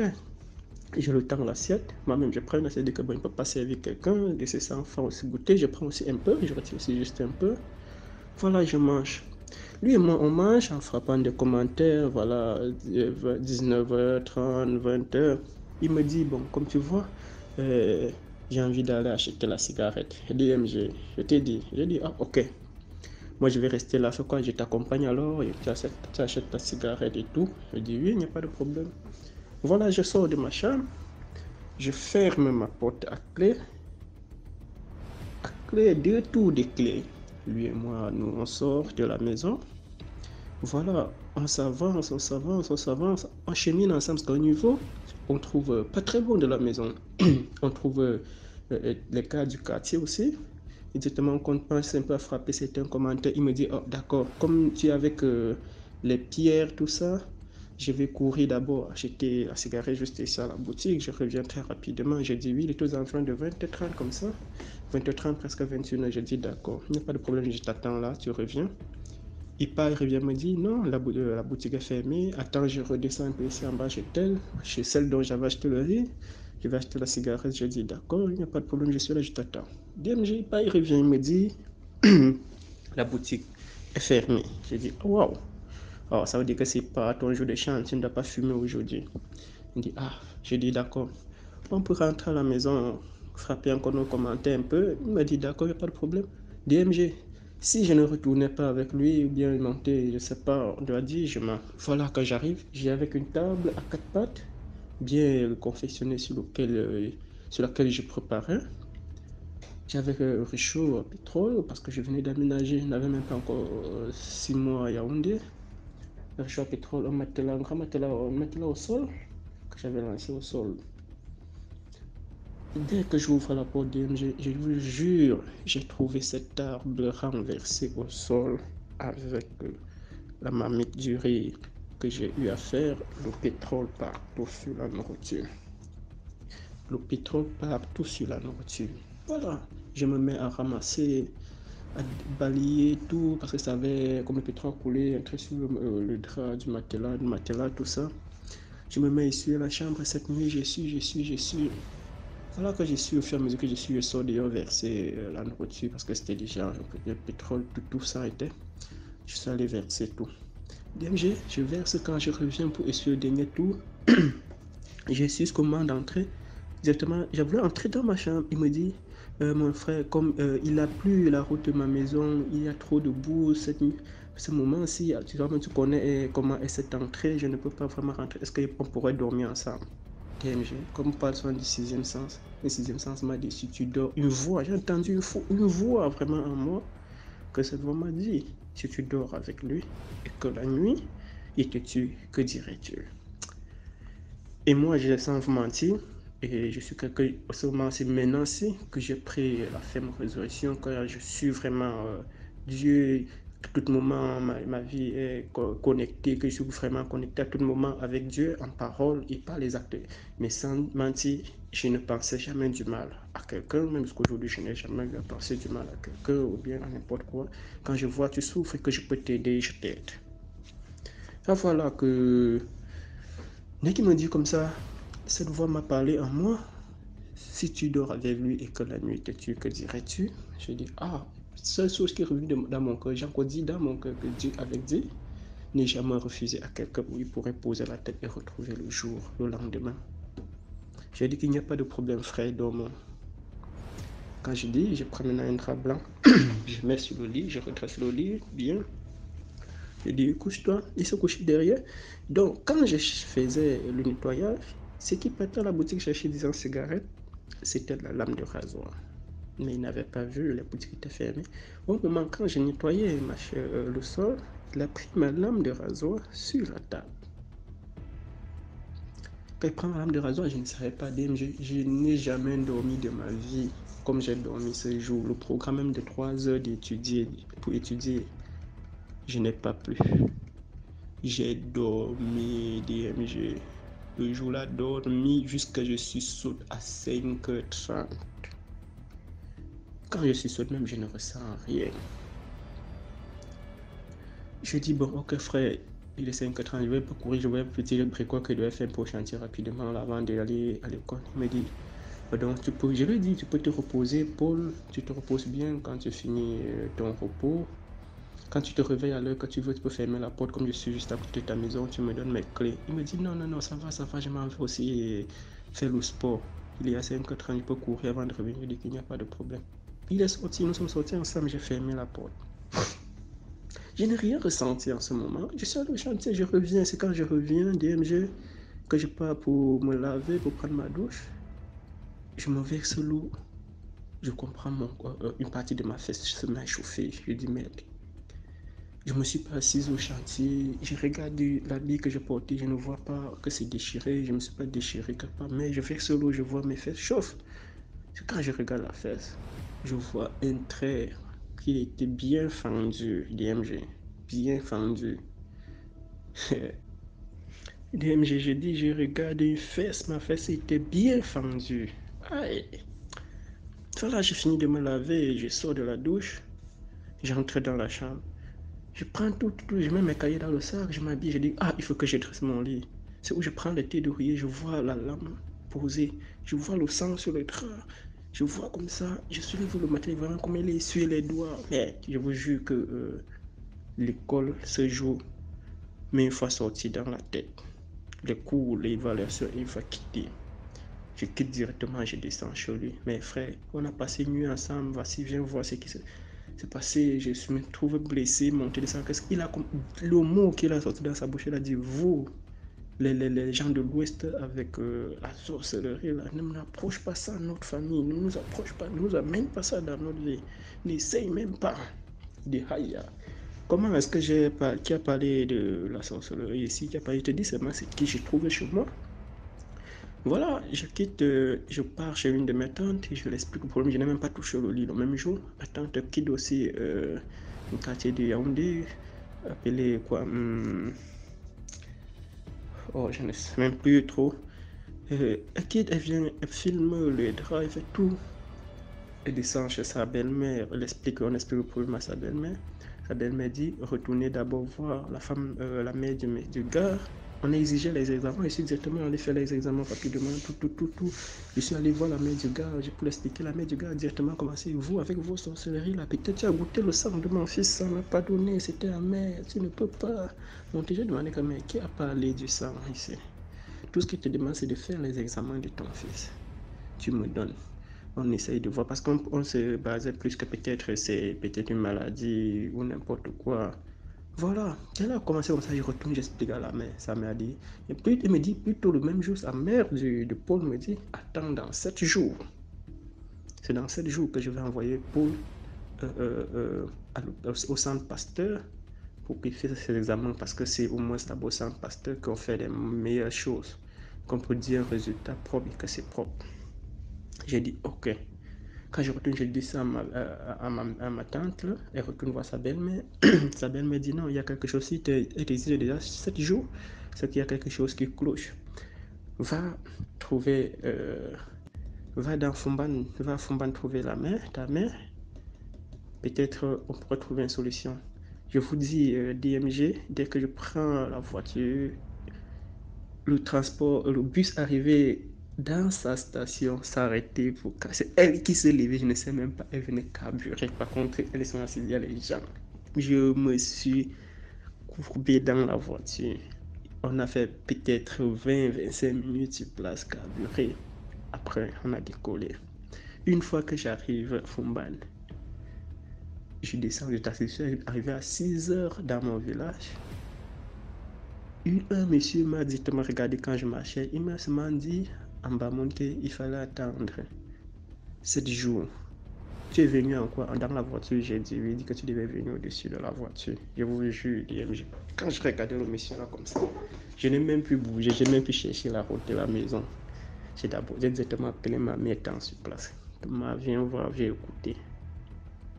DMG, comme on dit toujours, nos traditions, c'est vrai, je suis croyant, je crois vraiment, mais parfois il y a les anges, surtout les traités aussi, il y a ceux qui, je ne sais pas, les féticheurs, marabouts, n'importe quoi qu'on appelle, il y a ceux qui sont venus pour vous sauver, vraiment qui font un travail propre. Ce monsieur, il peut dire que c'était un ange qui était envoyé par Dieu. Quand il m'a dit comme ça, j'appelle la mère, je lui dis pardon monsieur, prenez place. Parce que matin, il me dit non, pas, je dis non, prenez place. Ici quelque part, je vous en supplie. Il me dit que ma maison est quelque part ici, viens. J'appelle la mère, viens, je ramène la mère, dit qu'écoutez ce que le monsieur s'est dit. La mère est venue avec l'une de mes grandes sœurs. Le monsieur a répété qu'il fallait qu'il attende 7 jours. C'est la femme de la mère de Paul m'avait dit attends 7 jours, c'est après 7 jours qu'on doit voir comment faire les examens de mon fils. Hey. Monsieur DMG, je te jure que on a cherché ce qu'on appelle le haricot sauvage. Il a fait des trucs, il m'a donné de me laver avec. Lui-même, il m'a frotté tout le corps avec le haricot sauvage. Tu connais comment le truc là chauffe, comment ça te touche au champ, ça grattait, j'étais là sec comme quoi. Il m'a dit ça te gratte, j'ai dit oui, il me dit pourquoi tu ne t'agites pas, j'ai dit non, c'est le remède. Il a travaillé comme ça, DMG, voilà 2 jours après, je retourne, le même jour que j'arrive à Yaoundé. Le soir, je sors de mon chantier, je rentre de mon chantier, je croise cette femme, la mère de mon ami Paul, face à face. Elle venait comme ça, face à moi, j'allais face à elle. Elle m'a laissé la grande route. Elle est entrée marcher dans la rigole. Dans la rigole, je précise encore bien dans la rigole. Elle est passée à la maison. Elle a fait fuir son fils du quartier. Son fils a fait presque 4 mois avant d'apparaître encore au quartier. L'histoire a chauffé au quartier. Et finalement, j'ai appris qu'ils ont vendu la maison. Ils ont quitté le quartier. Vous voyez donc, c'est que je vais, jusqu'aujourd'hui, j'ai décidé plus d'amis. Quand on se voit en route, bonjour, bonsoir, c'est tout. Si je peux te porter conseil, je te porte conseil. Si tu peux porter conseil, dès que tu portes conseil, je juge si c'est bon. Je m'en pratique, c'est pas bon, je passe. Mais dis, les amis de la maison, qu'on marche, on monte, on boit, on descend. Non, je ne suis plus là. Et je tiens aussi à dire à mes frères que bon, ce n'est pas vraiment tout le monde que vous riez forcément, que vous êtes, que tu dis mon ami, que vous avez le même cœur. Le cœur que tu as n'est pas le même cœur que lui, il a envers toi. Mais range-toi toujours à faire du bien. Range-toi toujours à faire ce qui est serviable. Peu importe ce qu'il fait, ne le remets pas par le mal. Évite dans ta vie de conseiller quelqu'un ce que tu sais que toi-même tu ne pourrais pas faire. Parce que j'ai opté cela depuis étant tout petit. Depuis étant tout petit, j'ai opté cela. Quand je ne peux pas faire que je te dis, je ne peux pas. Quand tu m'expliques que je te dis que je ne peux pas t'aider là-bas, parce que je ne peux pas. Et quand je peux, je le dis. Donc, évitez vraiment, c'est pas avec tout ce qu'on rit, qu'on fait tout, qu'il est forcément le meilleur, qu'il a forcément les mêmes intentions que nous. Celui que quelqu'un peut tirer, ce que quelqu'un peut tirer de leçon là-bas, il peut tirer. Là, je pense que, où j'ai compris que cette histoire était un peu mystique, parce que c'est inadmissible que quand je rentre, elle me voit sur une grande route, elle descend, elle entre, elle marche dans la récolte. Ok, DMG, je te remercie encore une fois de plus pour cette émission que tu as mis sur pied pour nous édifier. Et je ne cesse pas de liker chaque jour, puisque sans te mentir, ton émission est devenue comme, je ne sais pas, je le suis à toute minute. Chaque jour, je me réveille, c'est mon réveil. Après ma prière, c'est lui. Et tous les travaux que je fais, parce que je fais dans la restauration, tout ce que je fais, j'ai les écouteurs à l'écoute de tes histoires, les épisodes précédents, c'est qu'on publie chaque jour, et etc.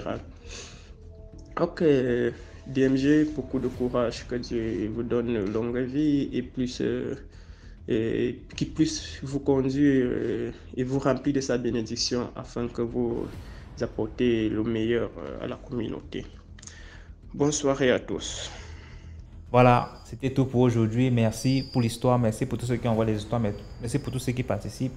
Si tu as une histoire à raconter, envoie-le sur le numéro à l'écran, c'est le +237 655 81 90 17 et on va jouer ici. Merci beaucoup pour la force. On se prend demain pour une nouvelle vidéo à 12h00.